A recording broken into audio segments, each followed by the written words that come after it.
Et qu'avez-vous décidé? Résister aux pressions. Oh, je suis heureux de l'entendre. J'espère avoir bien fait en disant à Ernie de ne pas utiliser. Ce qu'il sait faire, c'est lui demander d'abandonner une partie de lui-même. Si ça réussit à le protéger, vous aurez fait ce qu'il fallait.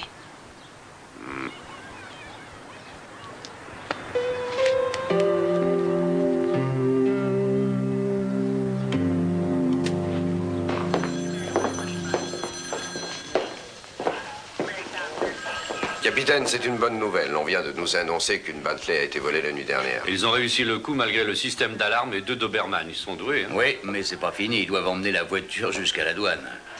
Avec ces papiers, on pourra les traîner devant un tribunal. Ils vont passer un sale quart d'heure. On n'a qu'à organiser un rendez-vous pour demain. Oui, j'ai préparé toute la mise en scène. Une caméra vidéo, un type en planque dans une camionnette, une écoute, des billets marqués, un gars de l'équipe spéciale et... Oh... Ernie, mais qu'est-ce qui est arrivé? J'ai fait ce que vous m'avez dit.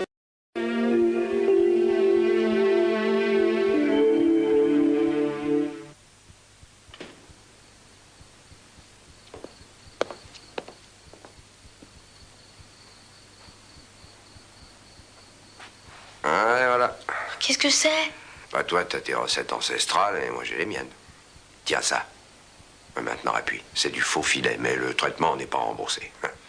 Ça va devenir pire. Non, ça va s'arranger. Les protéines vont faire disparaître le bleu. Non, je parlais pas de mon œil. Je pensais à Jason. Il a dit que c'était que le commencement. Bon. Et pourquoi tu restes pas à la maison demain? Ne te fais pas de soucis pour Jason, je vais m'occuper de ça. Je veux que ce garçon soit expulsé. Monsieur Rizzo, ceci est arrivé hors de l'école. Et d'ailleurs, Jason a été blessé dans un précédent incident. Le mieux est de résoudre cette affaire hors de l'école. Vous avez parlé à Monsieur Cunningham? J'ai parlé au répondeur de Monsieur Cunningham. Et j'ai parlé à l'assistant de Monsieur Cunningham. J'ai même parlé au directeur adjoint. Mais lui, il se cache, il m'évite. À en juger par votre regard, je me cacherai aussi, Monsieur Rizzo. Vous pouvez en être certain, le crime est la chose la plus affreuse et j'ai fait du crime ma préoccupation primordiale. Je viens de déposer un projet sur le bureau du conseil et avec l'aide de tous, nous allons chasser tous ces criminels de nos rues. J'ai une question. Que feriez-vous si un personnage officiel violait la loi en se cachant derrière sa fonction? Je le ferai arrêter. Ah, très bien. Vous êtes en état d'arrestation. Quoi? Quelles sont les charges? Violation de l'ordonnance numéro GH 97, article 3. Qu'est-ce que c'est que cette histoire? Les broussailles de votre maison sont un risque d'incendie. Et vous voulez m'arrêter pour ça? Ensuite, nous avons violation de l'ordonnance GH 106. Non-exécution après un premier avertissement. Embarquez-le. Vous allez avoir de mes nouvelles. Ça suffit. Est-ce que vous menaceriez un officier de police? Outrage à magistrat. Vous l'avez entendu? Par ici. Je vais m'occuper de vous. Vous êtes dans de sales draps.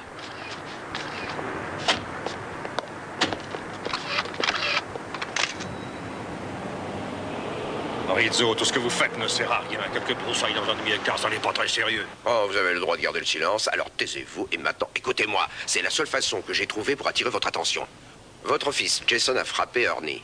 L'unique raison pour laquelle Ernie n'a pas riposté, c'est que je lui ai interdit. Mais il faut que ça s'arrête.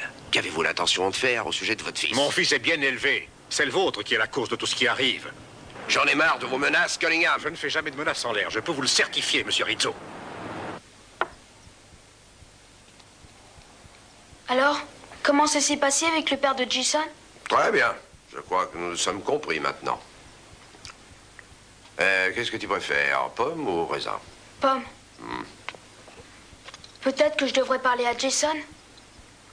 Ernie, je t'ai déjà dit de te tenir à l'écart. C'est exactement ce que je veux que tu fasses. Allez, va ouvrir.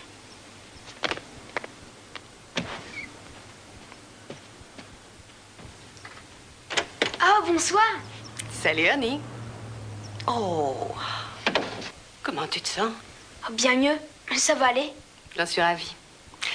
Dis-moi, tu veux me faire plaisir? Pourrais-tu aller dans ta chambre quelques minutes? Je dois parler à Monsieur Rizzo seul. D'accord. Merci.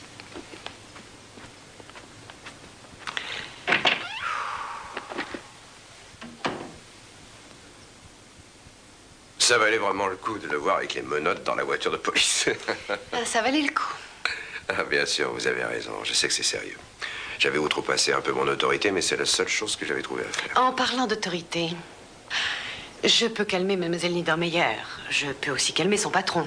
Mais quand le patron de son patron reçoit un coup de fil du conseil municipal, ils veulent nous voir reprendre chaque détail de ce que nous appellerons officiellement le cas de l'adoption Rizzo.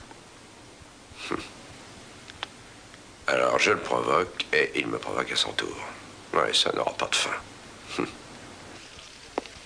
Capitaine, l'arrestation était légale. Vous avez vu le journal? Mais bravo, vous pouvez être fier de vous. Vous venez de mettre en l'air 3 semaines de travail. Ernie vaut plus pour moi que ces 3 semaines de boulot. Bon, d'accord, d'accord. Il faut liquider cette affaire sans tarder. On a peut-être encore une chance. Des gars comme Vetch ne lisent les journaux que quand on y parle d'eux. Regarde la photo. Quoi? Tu ne trouves pas qu'il ressemble au signor Cipoll, notre acheteur pour l'Italie?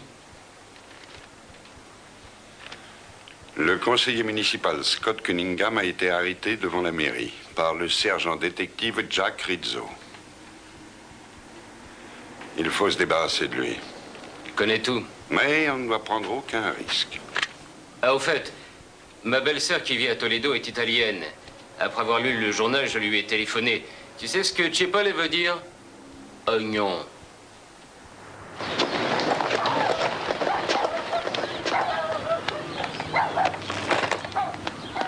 Reste en dehors de ça.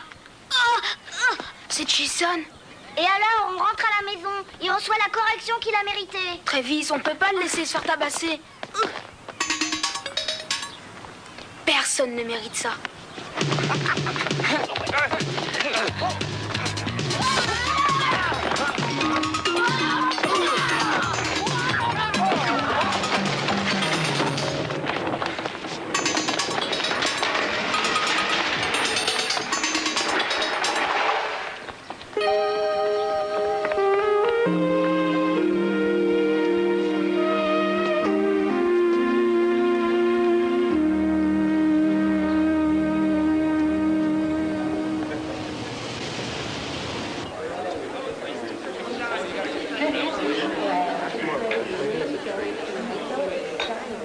C'est vraiment très aimable de votre part.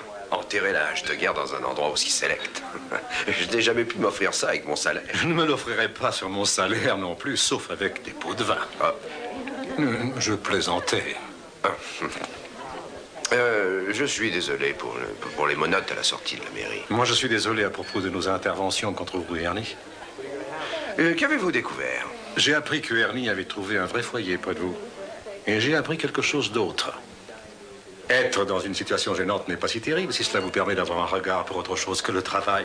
En langage clair, il n'y aura pas de dossier plus urgent que les conversations nécessaires avec mon fils.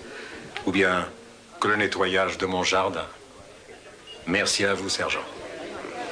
Assez de politesse, on pourrait passer aux choses sérieuses. Excusez-moi, sergent Rizzo, on vous demande au téléphone. Oh, merci. Excusez-moi. Allô? Allô? Buonasera, signor Cipoll.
Monty Stratton n'a pas seulement gagné un match de baseball. C'est sa plus grande victoire. Il a été à l'attaque, à la conduite de l'action, il a gagné tout au long de sa vie. Il se révèle être pour nous tous un modèle. La preuve vivante qu'un homme peut toujours, quand il a le courage et la détermination, refuser d'admettre la défaite. Allez, Ernie. Il est temps d'aller dormir. Est-ce que Jimmy Stewart n'avait vraiment qu'une seule jambe?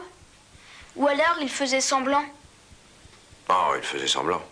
Mais tu sais, il a existé, Monty Stratton. Il avait une jambe de bois.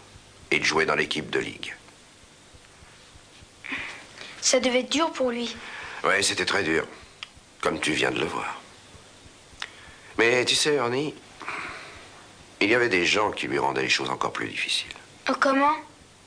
Ils le harcelaient, le traitaient de tous les noms. Je devine ce qu'il devait ressentir.